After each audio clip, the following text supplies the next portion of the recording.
Monsieur Blatter, tout d'abord un grand merci d'accorder ces quelques minutes à Xamax.ch.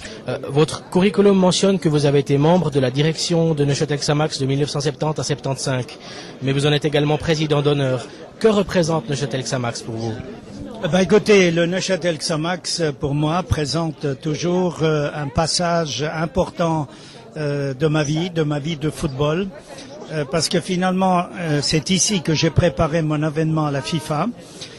Parce que je travaillais au Longines, à Saint-Imier, mais j'habitais Neuchâtel ou La Coudre, et avec Gabriel Monachon et Gilbert Facchinetti. Je suis entré alors dans le club comme membre du comité directeur. J'ai foulé différentes pelouses avec les vétérans du Neuchâtel Xamax. Je suis encore toujours membre des vétérans du Neuchâtel Xamax. Et le fait maintenant que Neuchâtel Xamax a un nouveau stade, pour moi c'est une réalisation qui m'enchante et qui me rend fier. Donc d'être identifié comme Xamaxien, et quand on m'a annoncé aujourd'hui, vous parlez pas seulement au nom de la FIFA, mais parlez également au nom du Neuchâtel Xamax, c'est vraiment quelque chose qui n'arrive pas souvent, et j'en suis très heureux. Cette nouvelle maladière est dotée d'un terrain synthétique de la toute dernière génération. Pensez-vous que cette voie du synthétique va continuer de se développer? Est-ce que l'on verra à l'avenir de plus en plus d'événements au plus haut niveau se dérouler sur de telles surfaces? Absolument. Il est même possible que la Coupe du Monde de 2010 se jouera uniquement sur de la pelouse artificielle en Afrique du Sud, dépendant les conditions atmosphériques que nous sommes en train de contrôler chaque année maintenant, on a encore 3 ans pour le faire, parce que la Coupe du Monde se jouera en juin-juillet, et en Afrique du Sud, ils sont dans l'hémisphère sud, il fera un peu froid, c'est un peu l'hiver là-bas, donc c'est pas un hiver comme nous, mais quand même. Et également ici en Suisse, et surtout dans tous les pays où il y a les saisons, autour de l'équateur où il y a toujours de la pluie, le gazon synthétique est l'avenir du football. Surtout que maintenant nous avons des catégories de qualité qui permettent vraiment à tout le monde de jouer au niveau le plus élevé. Vous verrez ici ce produit, c'est de la 3e génération. Et il pourra servir tous les jours pour faire des matchs, tous les jours pour faire des entraînements. C'est vraiment quelque chose, une réalisation également, comme le stade lui-même, innovatif pour tout le football suisse et pourquoi pas européen, et quand Neuchâtel Xamax redeviendra européen. Vous avez toujours combattu l'usage de la vidéo dans le football professionnel, mais soutenu l'utilisation de l'électronique dans certains cas, notamment pour savoir si le ballon avait franchi la ligne de but.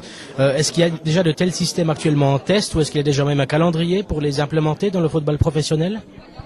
Bon, on était tout près à fin 2005 pour la Coupe du Monde de 2006 d'avoir un système sur ce qu'on appelle le Goal Line Technology, un système développé par une maison allemande ensemble avec Adidas, et c'est le ballon intelligent où il y a un chip dans le ballon et où il y a des émetteurs dans la cage de but, et ça a presque réussi, mais pas à 100% que nous aurions pu dire pour la Coupe du Monde de 2006 c'est possible. Mais nous continuons cette année, en 2007, nous avons différentes compétitions de jeunes, et nous avons aussi la Coupe des clubs à la fin de l'année, et nous ferons des nouveaux essais avec ce même système, mais ce même système développé avec plus de sécurité. Il y a d'autres systèmes qu'on veut bien nous présenter, mais le système doit être immédiat. Ça veut dire de savoir si le ballon a passé la ligne ou pas la ligne. L'arbitre doit dire oui ou non. Et dans ce système que nous testons, ça lui donne sur sa montre, il a un récepteur, ça lui donne une lumière rouge ou verte pour dire il était dedans ou dedans. Alors il peut siffler goal. Parce qu'il y a d'autres systèmes où on dit oui, on arrête on arrête la phase de jeu parce que des fois ça continue, on arrête la phase de jeu, on va regarder. Ça, l'International Board, qui sont les gardiens des lois du jeu, ne l'accepteront pas et nous aurons, dans 2 semaines exactement, nous aurons de nouveau la séance de l'International Board à Manchester cette année où l'on reparlera de la vidéo sur le terrain de jeu. Vous êtes depuis bientôt 8 ans à la tête de la FIFA, qui vu de l'extérieur semble quelquefois une énorme machine, presque un État. Est-ce que l'on y éprouve quelquefois, tout au sommet de peut-être ce petit État, la solitude au moment de certaines prises de décision? Bon, c'est la solitude du dirigeant le plus élevé quand il est tout seul et il a personne autour de lui pour prendre la décision. Il ne faut pas oublier que le gouvernement qui est le mien, qui est le comité exécutif, il n'est pas élu par la même entité que moi je suis élu. Moi je suis élu par le congrès international de la FIFA, des 207 associations nationales, tandis que les membres du comité exécutif sont élus par les différents continents et qui ont chacun d'autres buts ou d'autres objectifs.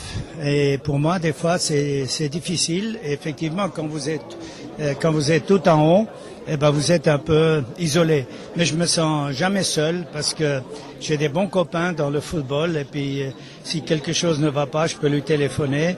Comme par exemple ici, Gilbert Facchinetti, qui a le même âge que moi. On est contemporains, un mois après. Et puis, on a fait quand même une partie de notre vie dans le football ensemble. Et ça, c'est vraiment une amitié profonde qui s'était liée. En parlant de bons copains, l'élection récente de Michel Platini et la présidence de l'UEFA, vous pensez que ça va améliorer les synergies entre UEFA et FIFA? Est-ce qu'il y a déjà des projets dans votre ligne de mire qui vont dans cette direction-là? C'est-à-dire, on vient d'avoir une première séance au niveau de la présidence et on a identifié quelques chantiers de travail où il faut attaquer tout de suite, dans le football professionnel des clubs surtout.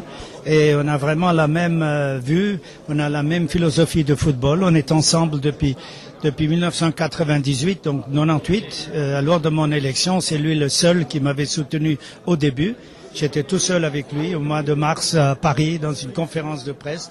On était les deux en face d'une série de journalistes qui ne voulaient pas croire qu'une opération comme ça pouvait réussir en 2 mois parce qu'il restait avril et mai pour préparer les dossiers parce que au début du mois de juin, il y avait les élections. Et ensuite, lui, il a travaillé 4 ans avec moi comme conseiller technique. Et il a été élu aussi bien au comité exécutif de l'UEFA et de la FIFA. Et c'est une suite logique. Maintenant, il est devenu président de l'UEFA. Alors, bien sûr, pour moi, c'est aussi une consécration de l'idée ensemble que nous avons eue, le football pour tous, tous pour le football. Et on travaillera main dans la main. On ne sera pas toujours du même avis parce que l'UEFA a quand même d'autres dossiers à défendre que la FIFA, surtout en ce qui concerne l'économie dans le football. Mais j'irai droit dans mon chemin pour garder la solidarité dans notre jeu. Une question joker. Vous avez toujours souligné l'importance du fair play dans le football. Quel est le dernier beau geste de fair play auquel vous avez assisté sur un terrain? Bon, écoutez, il n'y a pas un match de football où il n'y a pas des beaux gestes de fair play. Et même si c'est simplement de tendre la main, même celui qui est par terre, il tend la main, aide-moi à me lever. Et ça, c'est encore peut-être un geste plus fair play que celui qui a foutu en bas quelqu'un puis qui va essayer de le ramasser. Non, celui qui est en bas qui tend la main. Tu m'as fait tomber, alors fais-moi lever. Et j'ai vu ça dernièrement au championnat d'Angleterre, mais je ne me rappelle plus quel match, quand on était non, nous étions au Soudan. Au Soudan, puis on avait la télévision les matchs. Et là, il y avait un attaquant qui s'est fait shooter par un défenseur. Et puis le défenseur était un peu... Puis l'attaquant lui dit, alors aide-moi à me relever au moins si tu me... Mais je ne me rappelle plus quel match. Mais ça, c'est un geste plus grand que celui qui d'abord il le descend, puis après il va lui toucher le bras, puis lui dit, maintenant lève-toi. Une dernière question. Un pronostic pour le match historique de ce jour? Non, moi je ne fais pas de pronostic pour les matchs parce que généralement je dis le résultat juste et puis après on dit je suis un voyant. Merci beaucoup, M. Blatter. Merci à vous. Merci.